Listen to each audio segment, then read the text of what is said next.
2012 की घटना, दिल्ली। एक लड़की बस में बैठी थी। वो घर जा रही थी। एक फिल्म देखकर लौट रही थी। उसके साथ जो हुआ वो आपको पता है, लेकिन जो शायद आपने नहीं सोचा वो ये है कि उस रात जो हुआ वो अचानक नहीं हुआ। वो सोच जो उन लोगों के दिमाग में थी वो कई सालों में बनी थी, कई दशकों में बनी थी। घरों में, फिल्मों में, विज्ञापनों में और उन छोटी छोटी बातों में जो हम रोज बोलते हैं और सोचते हैं कि कोई बात नहीं। आज हम उसी सोच की बात करेंगे जिसका नाम है वस्तुकरण। महिला को एक इंसान नहीं, कोई चीज समझना, कोई वस्तु समझना। नमस्कार दोस्तों, आप देख रहे हैं जेनजी वॉइस और मेरा नाम है मोहित। चलिए शुरू करते हैं। दोस्तों, आपके घर में एक टीवी होगा। आप उससे नहीं पूछते आज कैसा महसूस हो रहा है। आप बस टीवी ऑन करते हैं और देखते हैं और बंद कर देते हैं। वो टीवी आपके घर में है तो वो आपके यूज में आता है और अगर खराब हो गया तो उसको बदल दो।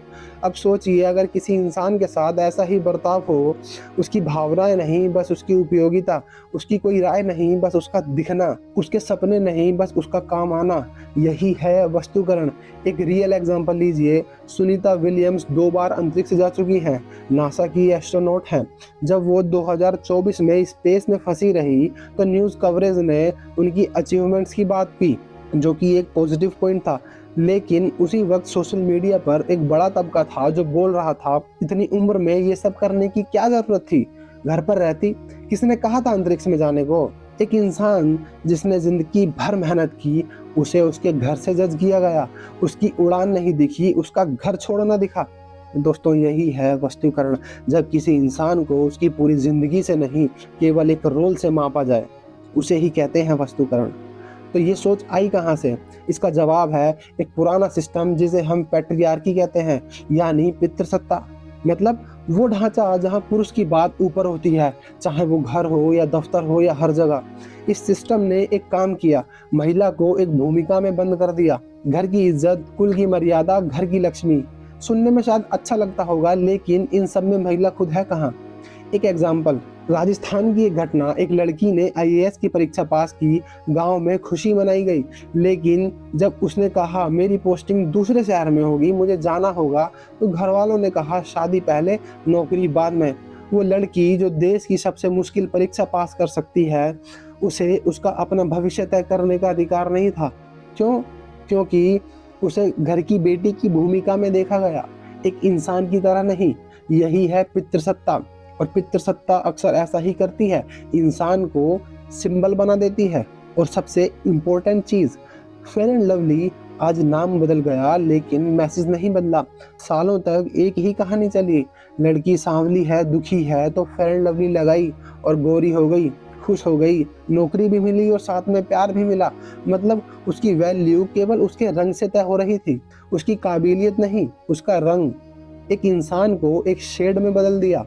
फिल्मों की बात करें तो 2000 के दशक में एक बड़ी बॉलीवुड फिल्म आई, तेरे नाम। उम्मीद करता हूँ आप सबने देखी होगी, कमेंट में जरूर बताना। हीरो जबरदस्ती पीछे पड़ता है, हीरोइन को डराता है, उसे चूज करने नहीं देता, और फिल्म में इसे रोमांटिक दिखाया जाता है।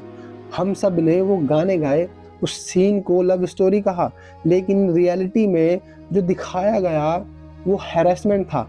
और जब बड़े स्क्रीन पर ये रोमांटिक लगता है तो असल जिंदगी में लड़के सोचते हैं मना करना मतलब शायद हाँ होता है। यही खतरा है मीडिया का। वो दिखावट बदलती है तो सोच बदलती है। ओटीटी का जमाना आया, कुछ चीजें बदली भी।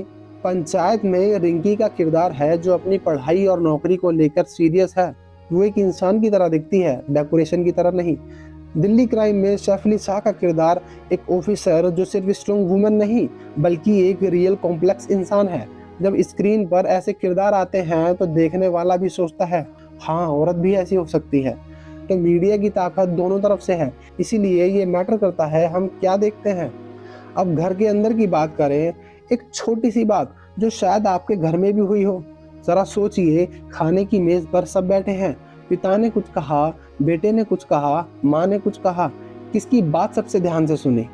ज्यादातर घरों में माँ की बात को बीच में काट दिया जाता है, या शायद सुना ही नहीं जाता, या फिर सीरियसली नहीं लिया जाता। ये छोटी सी बात है लेकिन रोज होती है, और रोज यही मैसेज जाता है उसकी बात बहुत कम जरूरी है। एक लड़की की शादी हो रही है और लड़के वाले आए हैं। वो घर में चाय लाती है, उसे देखा जाता है, रंग कैसा है, कद कितना है, चलती कैसे है। फिर पूछा जाता है खाना बनाना आता है। कोई नहीं पूछता क्या पढ़ा है, क्या सोचती हो, जिंदगी में आगे क्या करना है। वो एक इंसान है, लेकिन उस दिन उसे एक चेकलिस्ट की तरह चेक किया जाता है। और सबसे दुखद बात, अक्सर घर वाले खुद भी उसे यही सिखाते हैं, बेटा ये पूछा जाए तो ऐसे बोलना। मतलब उसे खुद भी वो रोल निभाने की ट्रेनिंग दी जाती है। ये सब सुनकर लगता है अरे ये तो बस सोच है, इतना फर्क क्या पड़ता है। दोस्तों बहुत फर्क पड़ता है। एक स्टडी की बात करें, यूनिसेफ की एक रिपोर्ट के मुताबिक भारत में बड़ी संख्या में लड़कियां सेकेंडरी स्कूल छोड़ देती हैं।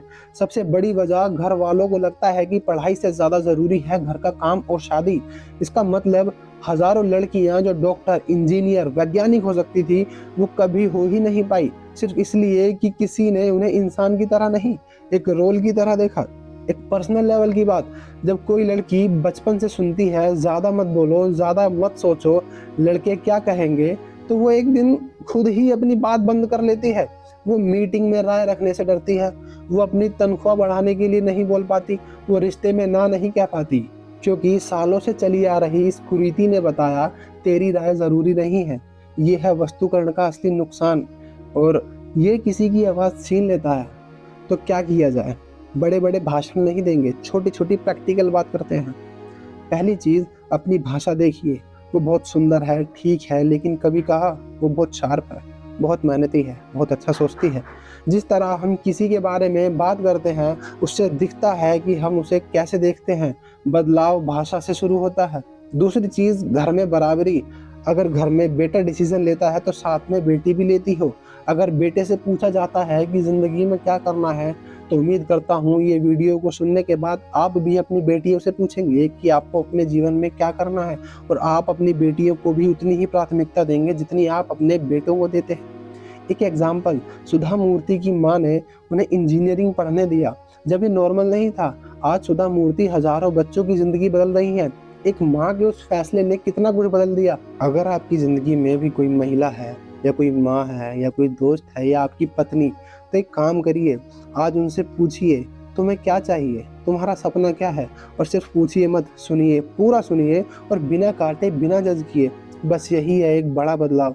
दोस्तों आज की बात का निचोड़ क्या है, वस्तुकरण कोई बड़ी घटना नहीं है। ये हर उस छोटी बात में है जब किसी की राय को नज़रअंदाज किया जाता है, जब किसी को उसके रंग से तोला जाता है, जब किसी का सपना उसकी शादी से छोटा माना जाता है।